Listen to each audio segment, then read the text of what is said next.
Vamos a hablar de varios temas, tenemos para charlar con el diputado provincial Carlos Delfrade, que ya lo tenemos conectado. Gracias, diputado, gracias por atendernos. ¿Cómo va? Muy bien, estaba disfrutando tu programa, la verdad que es excelente la compaginación y la edición. Yo no soy mesista, pero sinceramente el final me despertó otras reflexiones, pero yo no soy de los mesistas. Está Así bien, que pero entramos en la grieta, ¿viste? todo Maradoniano o mesista. lo que ¿Cómo? dijiste y lo que mostró el informe. Digo No, no, no soy mesista. está bien, está bien, está bien. Ah, Por lo menos, maradoniano, me imagino, entonces. sí, totalmente. Claro, claro. Es prácticamente la grieta por definición, ¿viste? Si decís no soy mesista, ya me estás diciendo que sos maradoniano. Es una cosa de loco, pero es verdad. Es verdad. Bueno, a ver, nada, un montón de cosas para consultarte, Carlos, y para charlar con vos. No puedo dejar de preguntarte por tus sensaciones respecto a este último episodio que yo comentaba en el monólogo. Tiene que ver con este policía de la provincia que laburaba como taxista, como remisero, y termina sucediendo esto, más la manifestación. Yo lo linkeo de alguna manera, no es el mismo caso absolutamente, pero sobre todo la manifestación social, el estallido de bronca, con lo que pasó en San Lorenzo, digamos, donde vecinos mataron Sí. a trompadas y patadas a un carterista. Insisto, no es el mismo caso, no quiero que caiga en la comparación del mismo caso, pero sí en la bronca social que muchas veces vemos en este tipo de casos. ¿Qué reflexión haces? ¿Qué es lo que viste de todo esto? Lo que en realidad estamos viendo es la consecuencia de un sistema que ha exacerbado el individualismo de una manera tremenda. Y hoy todos creemos que somos la medida de todas las cosas, que lo que nosotros creemos, que lo que nosotros pensamos es efectivamente como debe ser la ley, como debe ser la justicia, como deben ser los medios, como debe ser la política. Y me parece que eso termina generando que justamente las cosas no se transformen nunca y nos terminemos matando entre nosotros. Me parece que esto es lo más patético de una realidad durísima. Hoy estaba pensando efectivamente en por qué suceden estas cuestiones de violencias individuales y no dejo de pensar en uno de los datos más devastadores que tuvo la Argentina en los últimos 10 años, que fue el censo del 2010, en donde nos decían que el 50% de nuestra población es semianalfabeta, porque el 50% de nuestra población no terminó la escuela secundaria y para la UNESCO si no terminás la secundaria sos semianalfabeto. Entonces la producción de ignorancia sistemática, planificada, genera que las mayorías se terminen matando entre sí mismas. Y lo que no cambia nunca es el privilegio de las minorías. Entonces por abajo sucede que como cada uno cree que es la medida de todas las cosas, termina generando esta cuestión de no saber bien de qué lado está el bien y de qué lado está el mal. Y me parece que eso nuestros chicos, nuestras hijas, de chiquitos lo saben bien. Papi, ¿quién es el malo? ¿Quién es el bueno?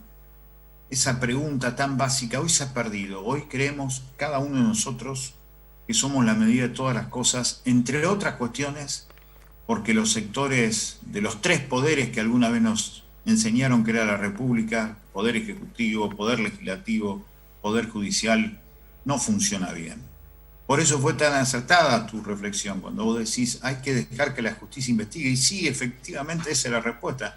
Ahora, escuchando a la mamá de este muchacho, es muy difícil decírselo a la señora. Hay que abrazarla, hay que darle aliento, pero indispensablemente hay que pensar que efectivamente los tiempos de la justicia acá van a ser lo que determinen por lo menos un principio de verdad, porque insisto, al hacernos creer el sistema que somos la medida de todas las cosas, también nosotros decimos qué es lo que está bien, qué es lo que está mal, qué es lo que es lo justo y qué es lo que no es justo. Me parece que esto es una deliberada planificación para hacernos matar entre nosotros, a los que formamos parte de las mayorías. Hay que salir de eso. ¿Qué problema en el cual también mucha responsabilidad, el sistema en general, pero la justicia tiene como un capítulo aparte en todo esto? Y yo te lo voy a linkear con el caso del fiscal regional de Rosario, ex fiscal regional, con el caso de Serjal, con el caso de ¿Qué te Ponce. parece? Yo, sinceramente, lo he dicho en algún monólogo y te lo digo a vos personalmente, sos de los pocos que como el loco alzaba la voz y pateaba todo diciendo esto está pasando, y había un montón de otros que no eran locos, sino que se hacían los boludos y miraban para otro lado, que forman parte de ese sistema. Estoy hablando de senadores, estoy hablando de diputados, estoy hablando de la dirigencia política, hasta que, bueno, la mano de Serjal quema y se le suelta la mano y ahora es un llanero solitario del sistema y de a poco nos empezamos a olvidar. ¿Qué viste de todo esto? Porque mucho de lo que pasó vos lo has denunciado. Juani, hay mucha hipocresía y muchas veces se dice que en defensa, te lo digo porque me lo dicen, me retan, me viven retando, sobre que no respeto la institucionalidad. Y yo sinceramente muchas veces creo que lo que dicen que lo institucional termina siendo lo corporativo. Y no estoy de acuerdo con eso. Yo creo que el capitalismo es muy hipócrita, muy perverso. Y entonces cuando salen a defender que las comisiones trabajan bien y que no se puede hacer más, tengo mis dudas y me parece que efectivamente no hay más espacio para esta cuestión de la salvación individual, porque lo que yo sentí, como un gil que soy, que de la pandemia íbamos a salir convencidos que la única vacuna de verdad es la conciencia social. Y lo que está pasando con el intendente de allá de Avellaneda, con lo que pasa con lo de la Setúbal, recién lo veía a la gente diciéndole no vaya, no pase, tiene mucho que ver con esta cuestión de la hipocresía. Me parece que esto de intentar hacer ver que naturalizamos todo no está bien. Creemos que hay que volver a tener idea de que tiene que haber responsabilidad social en cada uno de nosotros, que lo nuestro individual es muy importante para nosotros, pero es menos importante que la suerte colectiva, porque sin suerte colectiva no hay suerte individual. Si no nos cuidamos entre todos, los malestares serán profundamente individuales. Por eso hoy tuvimos 128 casos en Rosario, vamos para los 400 en la primera semana de septiembre, y los gobiernos no quieren decirle a la gente, muchachos, volvamos a la cuarentena más severa porque si no va a ser terrible, porque tienen terror de lo que va a pasar con los comercios, eso se entiende, pero alguna vez hay que empezar a ser antipático, dejar de ser menos hipócrita, decir a ese señor Rolón que mató a 2 personas, que si era un policía y si estaba de Franco, ¿para qué fue con el arma? ¿Para qué fue con el arma? Me parece que estas cuestiones, insisto, tienen que ver con que si no se ordenan de arriba hacia abajo, abajo es tan perverso el sistema que nos hace matar entre nosotros. Y eso es lo que estamos viendo. El mosaico roto que es la realidad y que ustedes editan en un continuo, en esto que han publicado ahora después de tu editorial, termina generando eso. La más cabal demostración de cómo el sistema rompe todo por abajo y arriba los que ganan siempre terminan diciendo la nafta aumentó un 25%. ¿Cómo se cambia esto, Carlos? De la cabeza y del alma. ¿Qué le enseñamos a nuestras hijas y a nuestros hijos? A mí me parece que tiene que ver con eso. Yo insisto, han planificado que la Argentina luminosa de los años 60, en aquel momento, con una universidad extraordinaria, con el derecho laboral más importante del mundo, vuelva a intentar que sus grandes mayorías estén educadas. Fue planificado la destrucción de la Argentina, las palabras. Hoy 2 bibliotecas cumplían años en la zona sur de la provincia de Santa Fe, 20 años y 30 años. Y vos decís, qué fantástica la gente que sigue apostando a la palabra, al libro.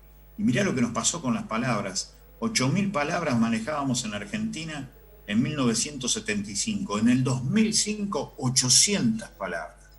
Cada vez menos palabras para decir lo que pensamos, para sostener el por qué pensamos como pensamos. Entonces, cuanto menos palabras tenemos, menos pensamos, menos soñamos, menos imaginamos, menos nos enamoramos de una esperanza. Por eso es tan importante recuperar eso. 2010, somos un pueblo semi-analfabeto, porque fue planificado ese saqueo de la cabeza y del alma de los argentinos. Es un proceso largo, pero hay que empezar a pensar. Ponete a pensar en esos dos muchachos que por divertirse se metieron en la Setúbal. ¿A qué diablos fueron? ¿Quién le dijo que su vida era una especie de ¿Sabes qué video game? pasa? Hay una responsabilidad Poder colectiva. resucitar. Eso es algo que pasó. Hay una responsabilidad colectiva en lo que a mí me Claro. toca. A mí me gusta hacer siempre autocrítica, bueno, lo sabés, de nosotros, de los Sí, medios y claro. los comunicadores. Odio cuando dicen, no hagamos periodismo de periodistas. Digo, ¿por qué no podemos hablar de los periodistas? ¿Qué somos? Intocables los periodistas, que nadie puede hablar de periodistas, digamos, o de periodismo, sino que más bien del oficio y del rol de cómo lo ejercemos hoy. Hubo un medio que el día anterior hizo prácticamente un documental romantizando un cruce de unos muchachos de La Laguna. Cuando todas las autoridades lo vienen diciendo desde el día 1, municipales, concejales, provinciales, es peligroso, tengamos cuidado, y aparece un medio y te hace con un dron un mini documental de gente cruzando la laguna. Entonces ahí decís, pero no entendimos nada, nosotros de los medios, me incluyo, no entendimos nada. Y al día siguiente te pasa esto, digo, con lo cual es una responsabilidad colectiva, no solamente individual. No, pero eso queda claro, pero yo lo que digo es que en esa planificación deliberada de hacernos creer que cada uno de nosotros es la medida de todas las cosas, eso ha sido decididamente planificado. No es casual lo que está gobernando Estados Unidos, no es casual lo que está gobernando Brasil, no es casual la enorme dispersión de ideas sobre por qué salió a manifestarse la gente que salió a manifestarse el 17 de agosto. No son hechos casuales, todo tiene que ver con una planificación. Y a mí lo que me parece que efectivamente, yo por eso digo, soy un gil, yo pensaba que la pandemia nos había ayudado a entender eso, que la conciencia social, la responsabilidad social es la mejor de la vacuna para todo, para exigir que los jueces laburen, que nosotros en la legislatura laburemos. Me parece que eso era algo. No, hay que volver a insistir con lo de siempre. Educación, pensamiento crítico, decirle a nuestro pueblo, busque información, no solamente la palabra vacía, la bandera vacía, la cacerola vacía. Tiene que haber cosas adentro, porque si se habla sin fundamento somos chanta en todo. Por eso es interesante, no hay que rasgarse las vestiduras, hay distintos niveles de responsabilidades, pero me parece que este mosaico roto que ustedes unieron de una manera fantástica, el editor de todo esto y tu editorial, marca igualmente que hay alguien que está dando los sopapos, hay alguien que está dando las cachetadas y no aparece en el centro del escenario.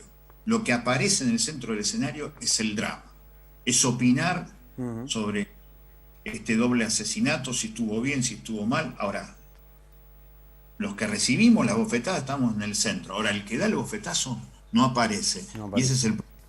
Gracias, Carlos, como siempre, un placer charlar con vos. Un privilegio, un abrazo.